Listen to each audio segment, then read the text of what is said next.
What's what's good, YouTube? This your man Spill Dog. Man, it's a good thing we didn't get that Crawford and Spence fight probably when we did. Cause I was looking at something and I was thinking, Crawford is at a point in his career look like where he just fighting for the money right now.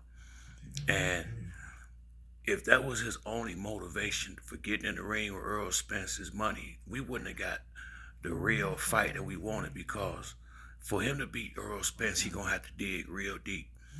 And if the only motivation for him to for this fight, and it ain't really got nothing to do with the legacy, he's just trying to get as much money as he can.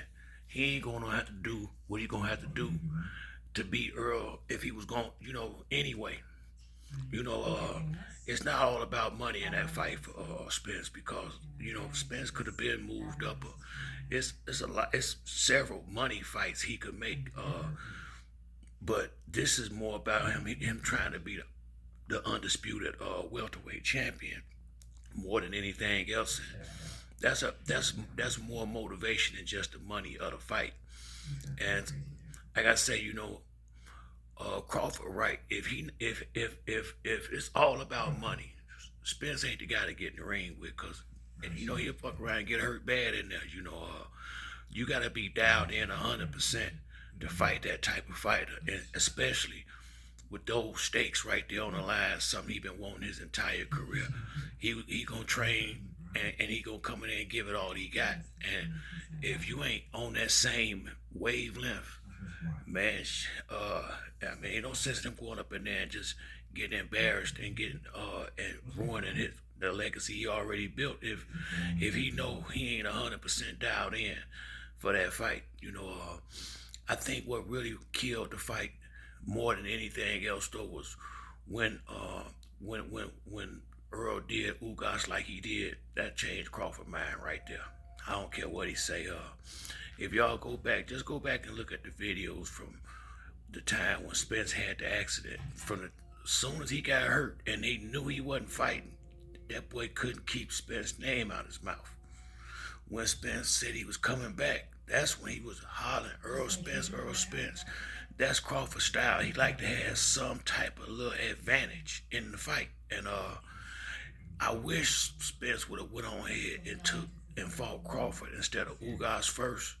But he was trying to get all the belts, and he just got in there, and you could see he was a little rusty because he got caught with a lot of big, good punches, and Bud saw the same thing everybody else saw. Earl eating them punches like Skittles, walking through them, and putting in that and putting that work on that boy. And Bud knew right then that from where I'm sitting, that's when all the looking for the big fish and all. That's when all that shit stopped. After Ugas got that beaten, that's when Bud started kind of backtracking off that calling Spence out like he was, in my opinion, because you know people can like fans can say what they want. Crawford know what type of fighter Ugas is.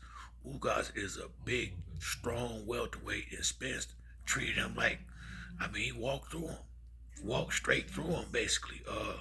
And Crawford know what Ugas is. He done fought him twice. He know that boy can fight.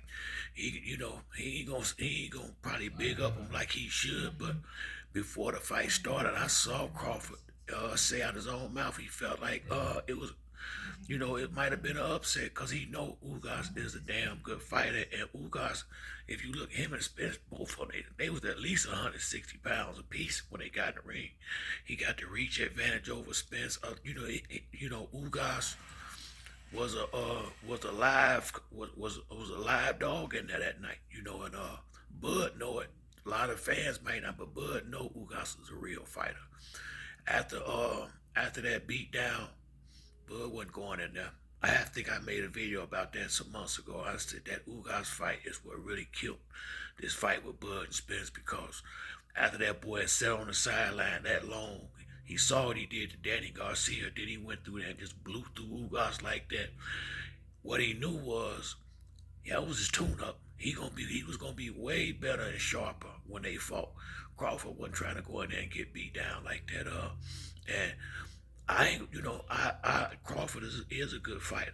He just can't beat Earl Spence. I think he know that, but you know, think if the money was big enough, he might have did it. I don't even think then. I just don't think after that Ugas fight, Crawford ain't trying to go in there and lose that fight. Bottom line, he got a lot of doubts, I'm sure, and that's why the fight ain't had. Errol got no doubt. He know he can beat Crawford. He know he can. Errol is too strong for any of them dudes at 147 pounds. I get sick of saying it, but he's just too strong. Size and strength matter in boxing, especially in the lighter divisions. It's not that he's just big and strong, but he also an A-class fighter. And then he's stronger and bigger than just about everybody in the division, and even the ones that's taller, not really physically stronger than him. And that man is a master at cutting that ring off, and he got good reach. I mean, Errol Spence is a major problem anywhere from 160 on down. Major problem for anybody that get in that ring with him. Crawford ain't no damn fool. He been boxing a long time. He already, like I said, had they not rushed him in the Hall of Fame like they did, he might have took the fight. But in his mind, his legacy set. Now, later on down the line, he may regret not taking this fight. But as of right now, I really don't blame him. If you only doing this for money, better stay away from that boy. Because Errol Spence ain't playing and he want that belt he got. He gonna go in there and get it too if they ever get an opportunity. That's why Crawford is not gonna fight that boy. I don't see it happening, and I don't really blame him. As much as I want to see it, I could from where he's sitting at, understand he ain't got enough ass behind him. I've been said that he ain't big enough. He too light in the ass. And Errol gonna put something on him, and ain't no sense in ruining what he got. But that's it for me on this video. Like the video, hit the like and subscribe. To the next time, it's your boy Spill Dog. I'm out.